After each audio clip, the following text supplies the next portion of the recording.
Hey guys, Latanya Speaks signing in. Hey, I wanted to talk with you guys real quick while I'm working out here, enjoying this pretty weather we're having. Finally.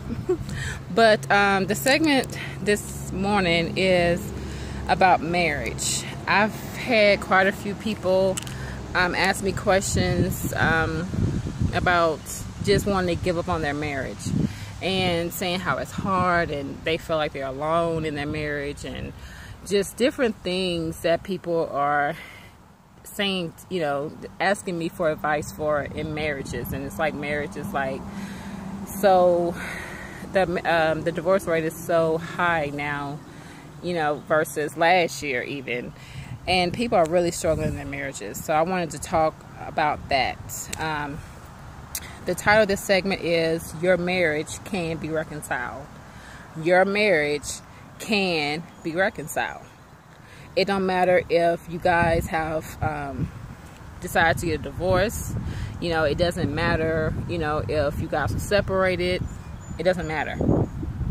Whatever God put together, can't no man break it apart. So if you're separated and both of you guys, you know, still are communicating, you know, you guys still have that kind of that common bond, or whatever the situation is, you can still reconcile. Even if you went as far as getting a divorce from that person, if it can be salvageable, you can reconcile. It can be reconciled, but it's gonna take some work, and I'm just on here to tell you guys it's gonna take some work. You know, marriage is work. It's hard work. But if you love that person, if both of you guys love that person enough where you guys can sit down and have a conversation and talk about it and figure out what the problem was that broke you guys up, and then move from there, then you can work it out. If you still love each other, build on that. Set boundaries for people, outside people. Set boundaries. Make your marriage a priority. So oftentimes, you know, when we go through life, we are going through life. We're not even thinking about our marriage. We're thinking about bills, responsibilities, what's going on at work, how I'm going to excel in my career. And you put your marriage on the back burner and you thinking that this person is always going to be there. You know, and all along, you guys are moving apart instead of together. You know, so I'm on here to tell you guys, your marriage is your first priority, not your job, not your family, not even your kids. Your marriage is your priority. You have to nurture it. Marriage is just like a flower. If you don't nurture it, if you know, meaning if you don't water it, it's gonna die. It's really gonna die. Your marriage is gonna die. You're gonna start going through the motions of life, you know, and it's gonna be different. So it's important to take time out to have a date night. It's important to take time out just for both of you guys to continue to bond together, because you bonded in the beginning to get to where you are. You have to keep doing that. You never reach a point where you are so comfortable in your marriage that you don't have to put no work in it. That never happens, because the minute you get comfortable in your marriage, that's the minute problems start. And then you look up and you be like, how in the world did I get here? It happened slowly. You slowly start gradually pulling away from each other. Not intentionally, just life situations. You know, a lot of stuff comes up, you know, in life. You know, people get laid off their jobs. People get demoted. You know, people have all kind of issues going on at work, you know, with their boss. They don't like their boss, or they feel like they're getting beat up mentally at work, you know, or it's a hostile work environment. It's a lot of stuff that we face on a daily basis that can cause you to be emotionally not in your relationship. But you cannot allow your emotions to rule your life. And as I'm saying this to you, I'm saying this to myself as well. Emotion is just an emotion. It cannot rule your actions. You have to separate the two. Just because you feel in a certain way does not mean you should act on that. Just because you think something or you feel like you're right doesn't mean you have to speak on it. You have to learn to choose your battles. You know, everything does not require a response. Everything does not require fights. Some things just not worth it, and just let it go.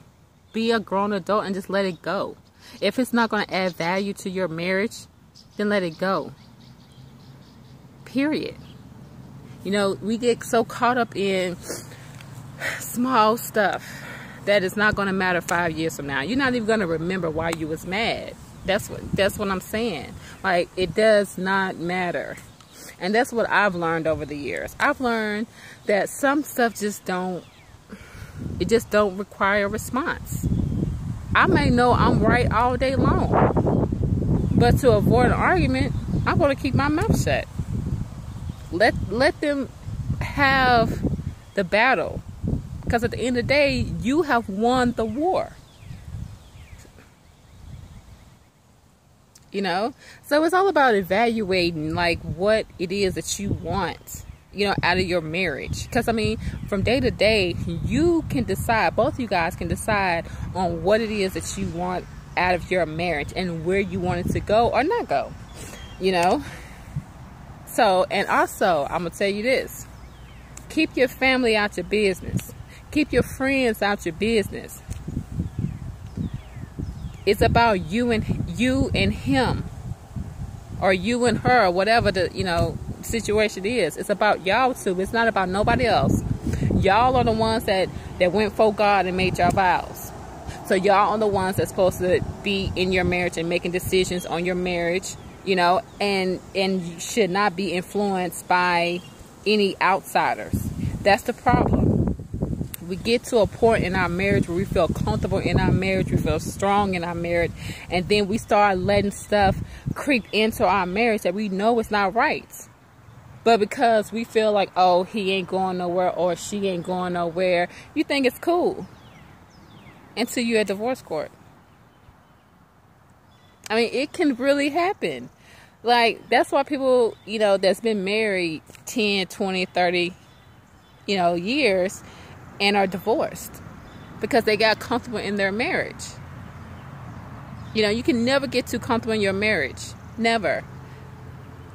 You know, and for you people out there who want to be married, don't judge somebody else's marriage and think your marriage is going to be like that. Everybody's different. You know, every relationship is different. You have no idea what they're dealing with every day. So please do not compare yourself to that couple, because you don't know. You know, it's all about what you guys want out of the marriage. It's all about what you guys want to do. You know, too many times married couples do the same thing. You know, they see another married couple over there, or they may be double dating. You know what I'm saying? And instead of you enjoying the night, you comparing your marriage to somebody else's marriage. You don't know what they got going on when they go home and they behind closed doors. You don't know. They could be miserable, but yet you comparing your marriage to that person. Then you looking at your husband or your wife like, so and so was doing it. Why you don't do so and so? You know, or you see how she was looking at him or how he was looking at her. You don't never look at me like that. Stop that. Stop that. What they got going on has nothing to do with y'all. It's about what you want. Y'all had a conversation, but please don't compare yourself to somebody else. If you want certain things out of your marriage or from your man or from your woman, have the conversation with them. Let them know what you want. Can't nobody read minds. Ain't nobody Miss Cleo. You know, just have a conversation. Set boundaries. Tell him or her what you need to sustain you. Tell him or her what you need that's going to help you and that's going to make you happy. You know, or what you need from that person to make you feel like a woman or make you feel like a king or a queen or whatever. Have a conversation. Communicate. Period. And just because you are separated or just because you're divorced does not mean that it's over. If you really want him or you really want her, you know what I'm saying? Go get her. Who cares what people say? Who cares what people think? Doesn't matter. If you want to be with that person, you know what I'm saying? Or if you feel like the reason why you guys have divorced is because you guys needed time apart, or whatever the situation is. I mean, I don't know what's going on in your house, but whatever it is, it can be reconciled. But both of you guys have to be willing to put the work in, and both of you guys have to be willing to put your egos aside and call a thing, and just be real, be authentic, put your feelings out there, and let it be said, and let it be known. Because if you don't, you're going to feel regret. You're going to see him or her with somebody else, and you can be like, damn, I wish I had did so-and-so. Or I knew, you know what I'm saying, what we had was real, but I messed it up. Or we both messed it up. You know? I just feel like, you know, if you can't be vulnerable with the person that you share so many years with, who can you be vulnerable with? You know, and if you don't feel like you can be vulnerable, then what did you guys really have? You know what I'm saying? Because you're supposed to be in a space where you don't feel judged. You can be yourself, you know? So you should be able to be yourself and have a conversation and not worry about being judged and not worry about, you know, ego and pride and things like that. Just say it. You know, I mean, communication is so important in marriages, you know, and relationships and stuff. Just say what it is. And please stop when people do, because that's another reason why people don't be honest with you or be authentic with you. It's because you catch an attitude when the person is trying to be truthful to you, and you start smacking your lips or having an attitude or feeling some type of way, or you start doing certain things that you know he or she don't like and all this stuff. Be a big woman or a big man and just take everything with a grain of salt, because you know that this person does not mean no harm. This person is not coming from you in a negative space. This person is really trying to be real with you and tell you why he or she is the way they is, or tell you why, you know, it didn't work. You know, just say it. You know, but so to close out, I want to say your marriage can be reconciled. Doesn't matter what the situation is. If you want to work it out, you can work it out. And don't worry about what people have to say. All right, guys. Let's Honey Speak signing out.